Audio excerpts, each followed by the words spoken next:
It's Monday, and I'm doing a first look video 4 days earlier than usual. So I'm not gonna do a review of my lineup. I finished 7 points outside of cashing for cash, and we have to kind of re-strategize here. The main adjustment is you pretty much cannot skimp out at quarterback anymore unless you pick the quarterback going up against the Philadelphia Eagles at home. Yeah, so my big mistake was not going with Matt Ryan. I went with Gardner Minshew. I talked about both, but went with the cheaper option because my only thing, I always say that quarterback does not really matter in cash games, and it really doesn't. But this year, it kind of does. That was a 28-point difference, and only like $1,400 in salary. The good news was, or the positive thing is, I was the only one on YouTube to bring up Devontae Freeman. And how do I know that? Because no one else talked about him. And in a lot of the cash games, he's only 0.6% owned. That's 0.6% owned. I've never seen a running back who wasn't like dirt cheap that lowly owned in a cash game. Because I guess everyone who went with Matt Ryan didn't want to pair him up with Devontae Freeman, which I don't get because he catches passes, even though he didn't catch that many passes. But I say he'd get 50 more rushing yards and score for 20 points, and he got 88 rushing yards, which is about 50 more rushing yards than he's got in the past couple of weeks. And he scored like 26 points, 25 points. And also, I was only one of like 2 people to actually recommend Chris Carson, who was like 30% owned. But regardless, so for quarterback, we're going to go up.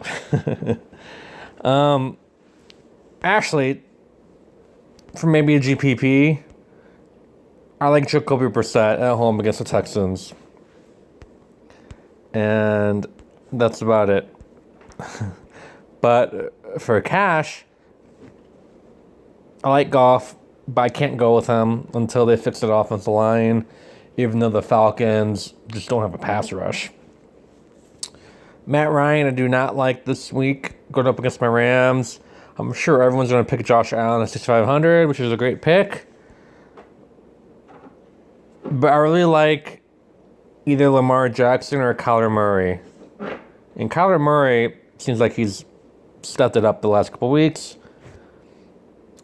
It's better to play a quarterback at home, but a lot of the top ones are on the road. We're going to plug in Kyler Murray for now.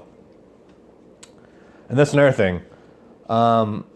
It's important to do a first look lineup for yourself, and then soak in a lot of other people's content, and then really don't make any decisions until Sunday, because you'll just be changing that lineup constantly. It'll be always on your mind.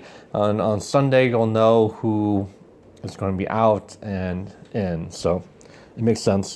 So just don't stress yourself out until Sunday, basically. So for running back, I even see that Saquon is questionable. I thought he was not even going to play. Well, let's worry about that on Sunday.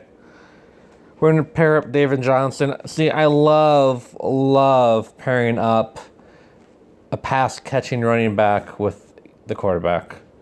Not too many people have done this, and I just think it's a great idea.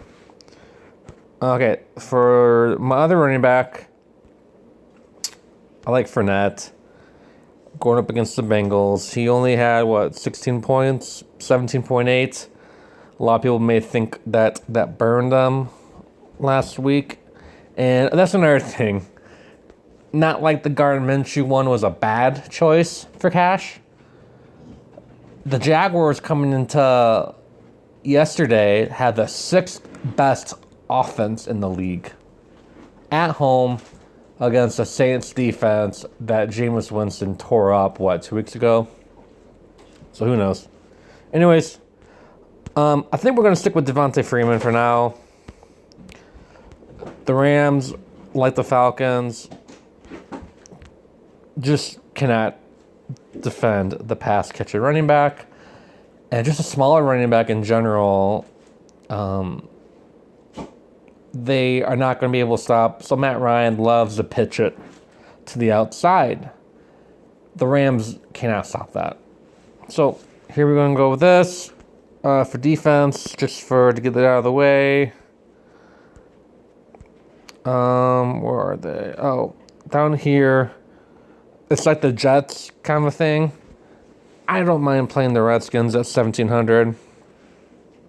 The Jets had what, like 1 or -1 last week? I think they had 1.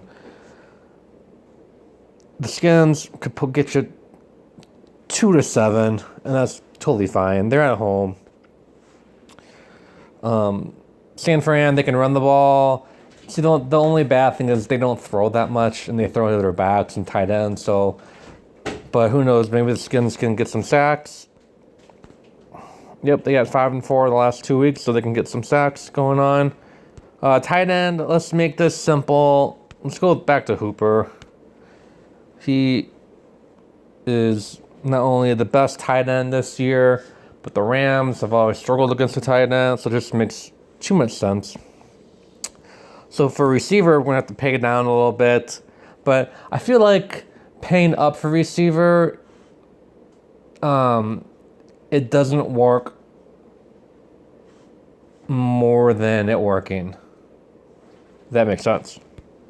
So this is why I like Josh Allen, because we're going to pair John Brown. The Dolphins won't be able to stop him. His floor might be like 12. I see John Brown. You see that week 1, 28.3. I think he'll get over 20. I'm calling it right now that John Brown will get over 20 DK points in week 7. We're coming off a bye. It's perfect. So if you want to plug in Josh Allen, see what that takes you, go right ahead. Totally fine.